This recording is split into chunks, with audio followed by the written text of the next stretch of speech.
Hello and welcome. Today I'm going to show you how to make a image look like it's been cut up with a pair of scissors. We will get started. To do that we need to go to File and click Open and open up the wood that I'm going to use for the background. I will put a link to these images in the description, but you are free to use your own pictures. What we need now is the rectangle tool. You can get that by coming over to the side menu bar and clicking on it or clicking U. We want to make sure we've got no stroke on it and just place it somewhere around there. Once you've got that done, we need to go up to File, come down to Place, and we need to get our final image. And the image I'm going to use is an image of a tiger. You don't have to make it perfect to fit straight off because we can change it. I'm going to leave that one there, and because I've made my rectangle bigger, make sure you've got your move tool selected, and in the layers panel click on the rectangle and just put it into shape, and then you can change the other sides of it if you want to. Then what we need to do then is merge them two layers together. But to do that first, we need to make sure we hide our background, and you do that by just clicking the tick on the far right hand side and it will hide it. Then we need to highlight our rectangle and the image what we've just put in, and you do that by holding the shift key and clicking on them both, and then you right click and click on merge. Now we need to highlight the two images again and remove them. It's the little trash can in the bottom right hand corner of the layers panel, and it will delete them. We've still got it because we've just merged it, and it creates a copy of them two layers. Then just switch on the background again. What we need to do now is grab the pen tool, and you can do that by coming over and clicking on the pen tool, or if you like me and you ain't got it and it's the note tool there, left click and hold it down till the menu pops out, and then just click on the pen tool that way. Now what we need to do now is create some shapes with our pen on top of the layer that we've got.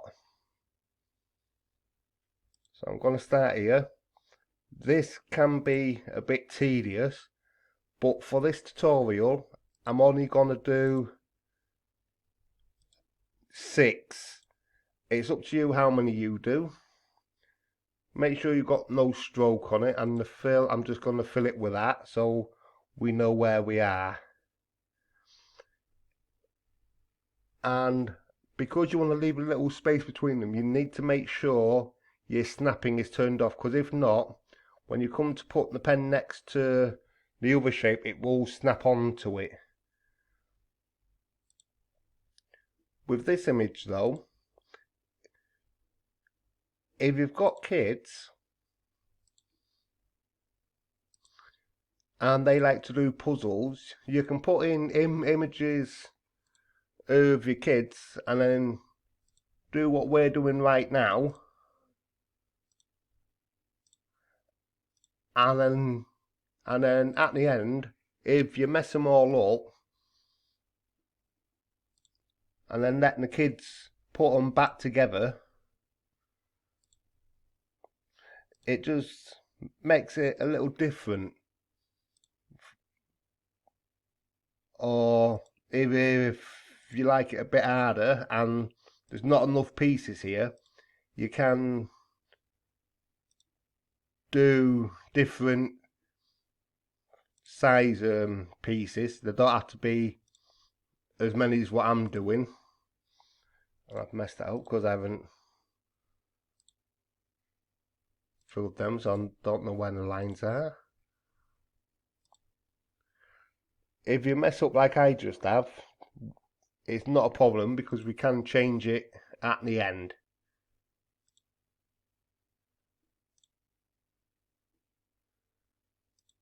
I'm just going to finish this off by doing in here. And then filling that. Once you've got it done, if you come back to the menu and click on your move tool, and that would, not your move tool, sorry, on your pen tool, and hold down the left side and click on the node tool, then we can shape each piece to how we would like it. So we can close it up a little bit, or if it's too close, you can make the gaps a bit bigger. But it doesn't have to be perfect. That's what makes this quite good. And then just move that one down a bit. We are almost there now.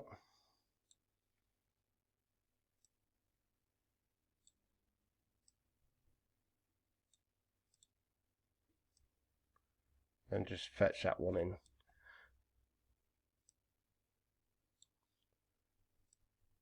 With this, it can get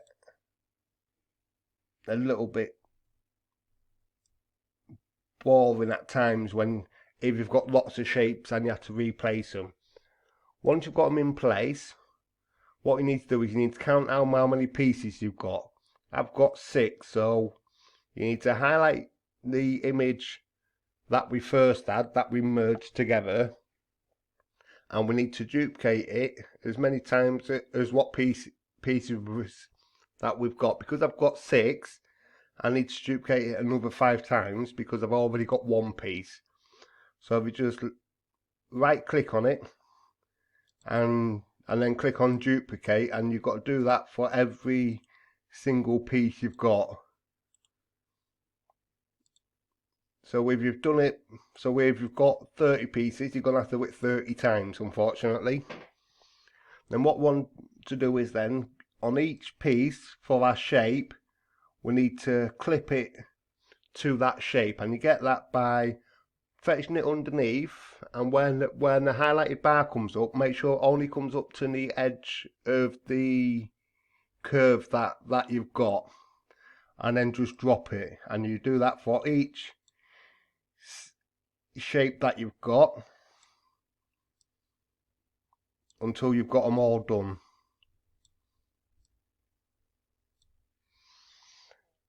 And then with your move tool still selected, that you should have, just click on each piece and you can move it out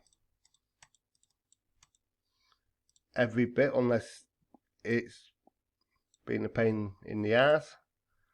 And you can do it by clicking on every layer. Now that one's worked. And just move them out. And like I said before, if you've got kids, you can jumble them all up. It's up to you on how you want it to be. And then let the kids come and try and put the image back together. And that's it basically. That's how you get an image to make it look like it's been chopped up with a pair of scissors.